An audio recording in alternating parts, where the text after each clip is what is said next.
함께 말씀에 먼저 간단하게 함께 은혜를 나눌 수 있게 되기를 바랍니다. 여러분들은 어떤 기쁨으로 살아가고 있습니까? 무엇을 해야 기쁘십니까? 아니면 무엇을 가져야 기쁘십니까? 오늘 그리스도인들의 기쁨의 근거가 어디에 있어야 되는지 오늘 요한에게서 배워보고자 합니다. 예수님과 세례 요한은 친척입니다. 사촌지간입니다. 세례 요한이 6개월 먼저 출생을 했고요. 모든 부분에서 예수님보다는 사실 앞서갔습니다. 회개하라 천국이 가까웠느니라 라고 복음을 증거했던 이도 사실 세례 요한이 더 먼저였고요. 또 물로 세례를 주는 그런 일들도 예수님보다 세례 요한이 먼저였습니다. 예수님도 세례 요한에게 세례를 받으셨지. 자, 그런데 오늘 본문에 어떤 일이 발생했냐면은 예수님도 이제 회개하라 천국이 가까웠느니라 복음을 증거하기 시작을 했고요. 예수님도 많은 사람들에게 세례를 주기를 시작을 했습니다. 자, 요한에게도 많은 사람들이 몰려들고 아직은 그보다는 못하지만 예수님에게도 사람들이 몰려들기 시작을 합니다. 근데 세례 요한의 제자들이 가만히 보니까 이렇게 셈이 나잖아요. 저 예수라는 사람이 우리 스승한테 세례받은 사람인데, 우리 스승이 더 난 사람인데 지금 우리에게 오던 사람들이 예수님에게로 간다는 거예요. 자, 어떻게 보면 슬퍼할 일입니다. 어떻게 보면 얼굴을 찡그려야 될 일들입니다. 근데 예수님은 그게 너무 세례 요한은 그게 너무 좋대요. 나에게 안 오고 예수님에게 사람들이 가는 그 모습이 더 기분이 좋대, 행복하대요. 그 말씀을 오늘 본문 속에 이야기하는 그런 모습들을 보게 됩니다. 신부를 취하는 자는 신랑이나 서서 신랑의 음성을 듣는 친구가 크게 기뻐하나니 나는 이러한 기쁨으로 충만하였습니다. 제자들은 지금 세례 요한의 제자들은 지금 거짓말이 아니라 노골적으로 여기 신경질나 죽겠는데 얼굴이가 물그럭물면서 슬프고 걱정되고 염려되고 짜증나 죽겠는데 오히려 지금 세례 요한은 너무 행복하대요. 너무 기쁘대요. 자, 오늘 우리의 기쁨이 이와 같기를 주의 이름으로 소망합니다.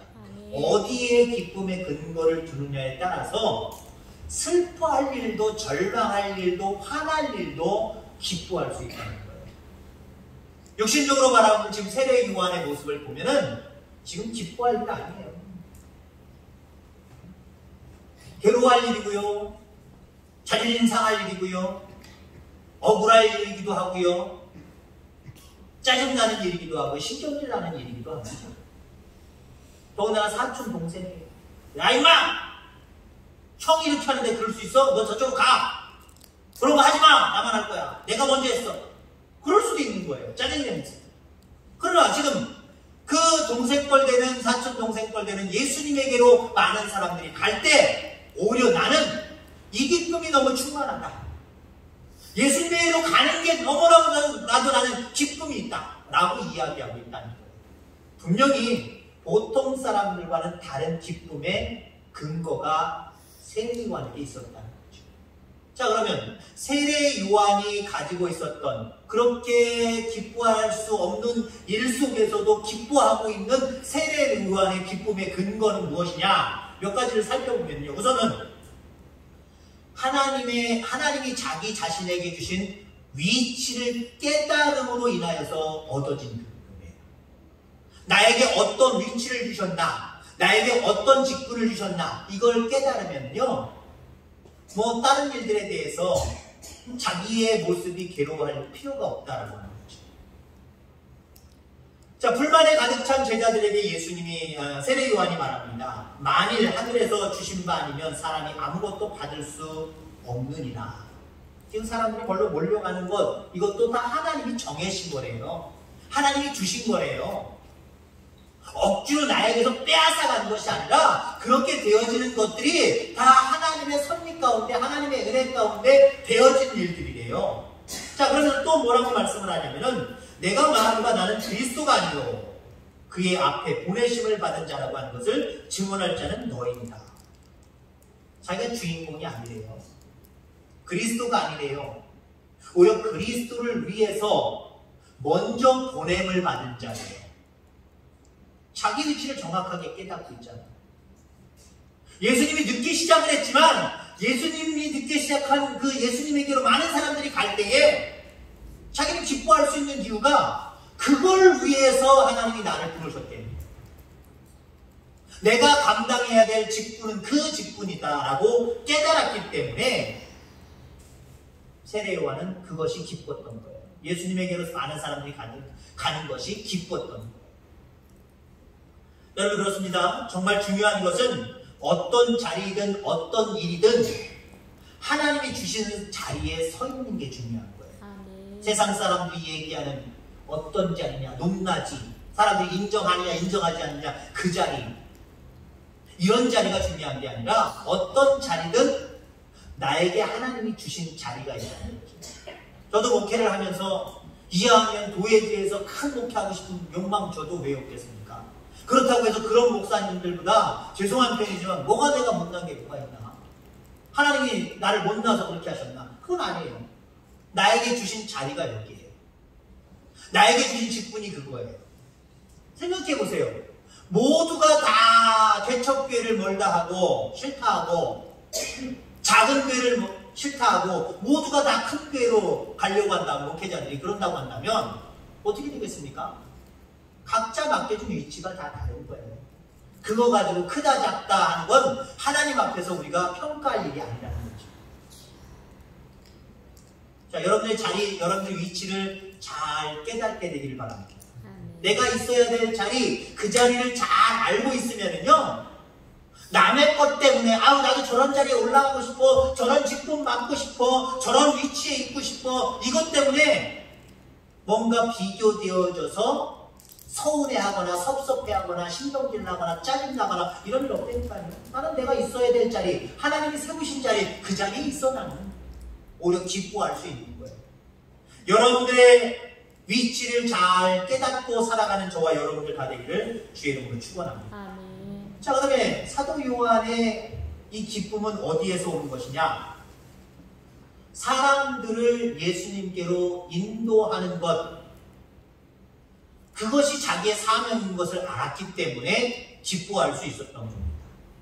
당시에 혼인잔치, 그 이스라엘 땅 근동 지방의 생일 결혼잔치를 보면은 어떤 전통이 있어요. 어떤 전통이 있냐면은 신랑의 친구 중에 믿을 만한 사람이 그 혼인잔치를 주관하는 거예요. 주인공은 신랑이고 신부지요. 근데 그 혼인잔치를 주관하는 주관자가 따로 있다니까요. 그건 신랑의 친구 중에 가장 가까운 사람을 신랑이 정하는 거예요. 그러면 그 정해진 그 사람은 무엇을 하는 것이냐? 모든 잔치를 잘 총괄할 뿐만 아니라 오는 사람들마다 신랑에게 데려가서 소개시켜주는 거예요. 인사시키는 거예요. 그러니까 그러한 역할을 맡은 사람의 기쁨은 많은 사람들이 와서 신랑을 만나고 신랑과 인사하려고 축하한다, 아이고 잘 오셨습니다, 이렇게 하는 게 그 역할을 맡은 사람에게는 큰 기쁨이 되는 거예요. 그러니까 그 사람은 어떤 역할도 감당하냐면 잔치에 초대하는 것부터 시작이 되는 거죠. 많은 사람들을 초대해야 됩니다. 그냥 가만히 앉아서 나한테 왜 이런 일들을 맡긴 거야? 에이 되는 대로 하지 뭐. 그리고 오는 사람이나 맞이하는 것이 아니라 처음 초대에서부터 끝마칠 때까지 모든 일들을 주관하는 거예요. 자, 그러니 여러분들 생각해 보세요. 물론 신랑하기 나름이겠죠. 신랑이 그동안 잘 찾아다니고 인사성 바르게 하면 많은 사람들이 오겠죠. 친척이 많은 집은 또 많이도 오겠죠. 근데 여기서는요, 이렇게 잔치를 주관하는 자의 모습이 대단히 중요해요. 알려야 됩니다. 많은 사람들이 올 수 있도록 관심을 가져야 되고 홍보해야 되고 접대해야 되고 다 씀씀이를 다 써야 됩니다. 그래서 그 사람의 기쁨은 많은 사람들이 와서 신랑 되는 그분과 인사 나누고 축하하고 격려하고 이런 것들이 그 주관하는 자의 기쁨이 되는 거예요. 그래서 오늘 분명히 얘기를 하고 있잖아요. 제자들은 사도 요한의 제자들은 세례 요한의 제자들은 지금 뭐라고 이야기를 하지만 나는 어떤 기쁨이 충만하다고요? 신랑에게 많은 사람들을 데리고 오는 것, 그것이 나의 기쁨이다. 나의 기쁨의 충만이다라고 이야기하는 거죠. 더 많은 사람이 그 잔치에 참여해서 그 참여한 사람들을 예수님께로 인도해 가는 것, 그게 자기의 기쁨이래요. 여러분, 여러분에게도 기쁨이 이런 기쁨이기를 주의 이름으로 축원합니다. 얼마나 많은 사람들이 나에게 왔느냐, 나를 알아주느냐, 나를 높여주느냐, 그게 여러분의 기쁨이 되지 마시기 바랍니다. 주님께로 많은 사람들이 가는 것, 그게 기쁨이 돼야 돼요. 여러분, 이런 기쁨을 가지고 살아가는 저와 여러분들 다 되기를 주의 이름으로 축원합니다. 그러니까 이 세례 요한의 기쁨은 나에게 얼마나 많은 사람이 모였느냐라고 하는 게 아니라 예수님에게로 얼마나 많은 사람들이 가느냐라고 하는 건데, 그러다 보니까 세례 요한은요, 자기에게 모인 사람들도, 제자들에게조차도 너희들도 예수님을 쫓아가라, 저쪽으로 가라 라고 말씀하고 있어요. 왜요? 그게 자기의 사명이기 때문에. 나에게 오는 게 나의 기쁨이 아니라 내게 오는 자조차도 예수님께로 다 보내는 것, 그게 기쁨이 됩니다. 여러분, 우리는 우리의 이름, 우리의 어떤 모습들을 높이려고 얼마나 했습니까?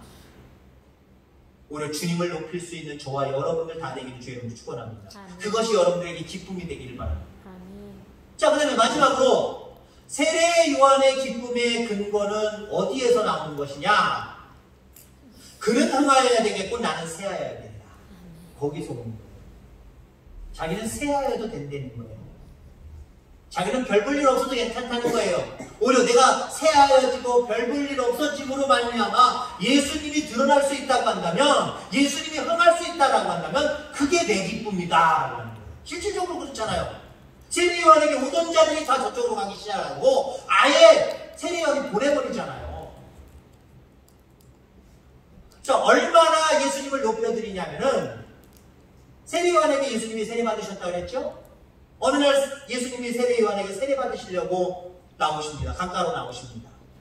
그때 세례 요한이 무릎 꿇어 세례 받자 동생아, 사촌 동생이니까 그렇게 해야 되는데, 영적인 눈으로 바라볼 때 사촌 동생이지만 그가 메시아인 것을 그는 금방 알아보게 되는 모습을 보게 되죠. 보라, 세상 죄를 지고 가는 하나님의 어린 양이로다. 예수님을 메시아로 높여드립니다. 만약에 자기가 높아지려고 하고 자기가 흥하려고 하면, 얘 내 사촌 동생이야, 6개월 나보다 늦어, 나한테 세례 받으러 왔네, 성부와 성자 성령의 이름으로 꼴까딱 하고 세례만 주면 그만인 거예요. 야, 그러면 저 세례 요한은 얼마나 모범적인 삶을 살았는지 사촌 동생도 인정하고 그 발 앞에 엎드려 세례 받네? 그 정도는 될 거 아니에요. 근데 자기가 높아질 수 있는 자리 속에서 예수님을 높여요. 예수님을 메시아로 인정해요. 보라, 세상 죄를 지고 가는 하나님의 어린 양이로다. 메시아는요, 이 땅을 구원하기 위해서 한 마리의 어린 양과 같은 존재로 이 땅에 오시거든요. 이스라엘 백성들이 그걸 모를 리가 없거든요. 하나님의 어린 양이로다. 그 얘기는 하나님의 아들 메시아가 오셨다, 그 얘기예요.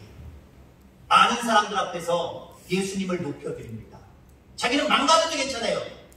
새하여져도 괜찮아요. 오직 내 말 한마디와 내 행위 하나로 예수님이 흥할 수만 있다고 한다면 그것이 나의 기쁨의 근거다.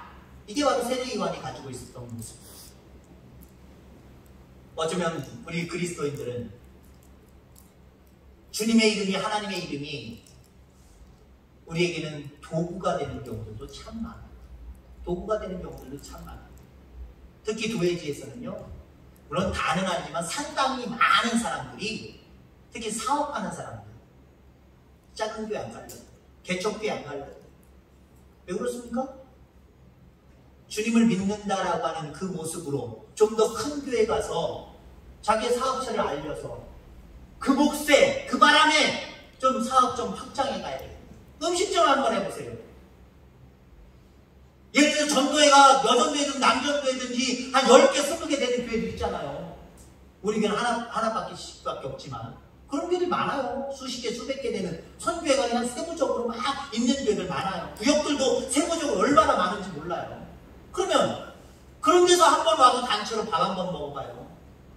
우리 교회 중에 이런 식당 하는 사람 있어. 우리 구역원 중에 그 사람이 있어. 거기 가야 돼. 거기 이용해줘야 돼. 물론 맛있어야 되지만 그래도 뭘 하려고 그러면 그래도 내 식구 중에 너가 뭘 한다고 그러면 그 업종을 찾아가게 돼 있잖아요. 인사치레라도 가게 돼 있잖아요. 그것 때문에 신앙생활은 그렇게 열심히 못한다고 할지라도 그 예수님의 이름을 팔아서 그 하나님의 이름을 팔아서 나를 높이려고 하고 내가 잘 살려고 하는 사람들이 얼마나 많은데. 여러분들 주님의 이름 앞에 내 이름을 드러내지 마시기 바랍니다. 나의 모든 것들을 높이려고 하지 마시기 바랍니다. 나는 새하여야 되겠다. 그는 흥하여야 되겠다. 목회자의 세계도 마찬가지예요. 목회자의 세계에서 어떤 모임에 가서든지 목회자는 나를 통해서 하나님이 드러나게 하는 것이 온전한 목회자의 모습인데 어떤 경우는요 믿노라고 하면서 자기가 높아지려고 하는 경우들이 참 많아요. 옛날엔 신의 연사들이 참 많았습니다. 목사님들 중에 신의 연사 손만 얹었다면 병이 낫고 하는 그런 신의 연사. 근데 요즘에는 신의 연사들을 그 능력의 모습들이 많이 사라졌더라고요. 근데 이것도 뭐 시대적인 부분도 있어요. 그만큼 이제는 말씀 중심으로 온전하게 이제 성장했다라고 하는 이유이기도 합니다. 그만큼 한국의 기독교 역사가 오래됐기 때문에 이제는 말씀 위에 서서 그 말씀을 통해서 정말 내면적인 모습들이 온전하게 자르나 오르나 모든 다양한 부분에서 이제 성장해 가고 있다라고 긍정적으로도 바라볼 수도 있어요. 근데 과거에 여러분들 50년 전, 60년 전, 70년 전에 그때는 말씀의 뿌리가 한국 기독교의 말씀의 뿌리가 약했잖아요. 뭘 보고 믿을 거예요? 그러니까 하나님이 기적과 표적을 많이 행하게 하심으로 말미암아 그 모습 때문에 예수님 영접한 사람들 많아요. 저희 어머니도 그랬거든요. 저희 어머니 귀신 들린 귀신의 역사를 했다가 찬송하고 기도하는 그 모습 중에 갑자기 그 귀신이 떠나가. 그런 일이 많았단 말이에요.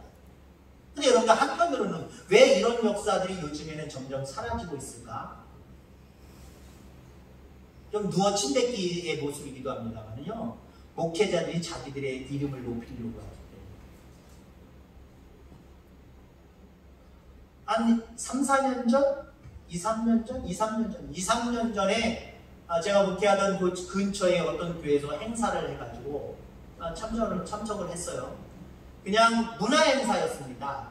문화행사, 우리처럼 24일 하는 것처럼 뭐 이 팀, 저 팀, 뭐 동네 팀까지 다 해가지고 앞에 나가서 막 연주도 하고 노래도 하고 뭐 이런 것들을 하는 거였어요.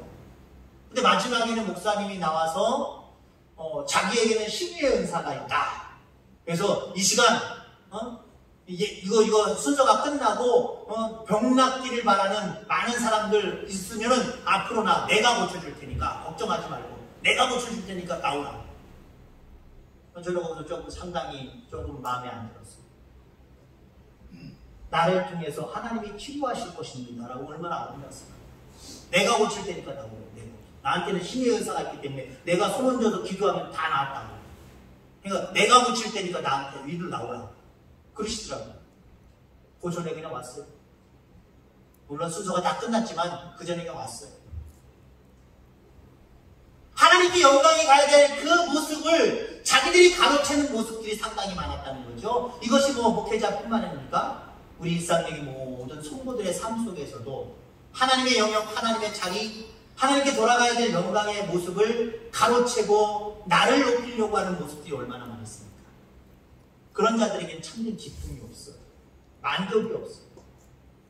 근데 그는 흥하여야 되겠다. 나는 새하여야 된다. 결국 우리를 새하게 만드시지 않아요. 근데 좀 역설적인 것이기도 하지만 그런 자세를 가지고 하나님을 높여드릴 때 하나님이 역사하시는 거예요.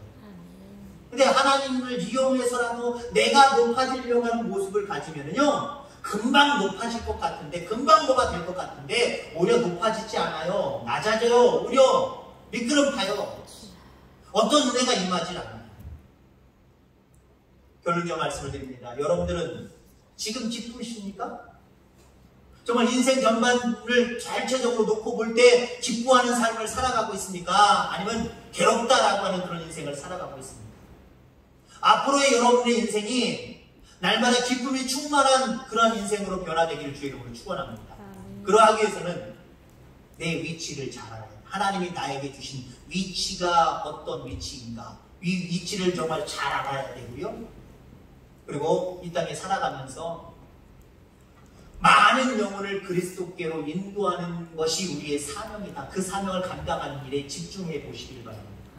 그리고 내가 새하여질지라도 우리 주님이 흥하시게 할 수 있는 그러한 모습으로 여러분들 결단하고 충성하면은 하나님께서 여러분들 삶 가운데 날마다 기뻐하는 세상에서 줄 수 없는 기쁨의 근원을 여러분들에게 선물로 허락해 주실 줄 믿습니다. 하나님 아버지 감사합니다. 오늘도 하나님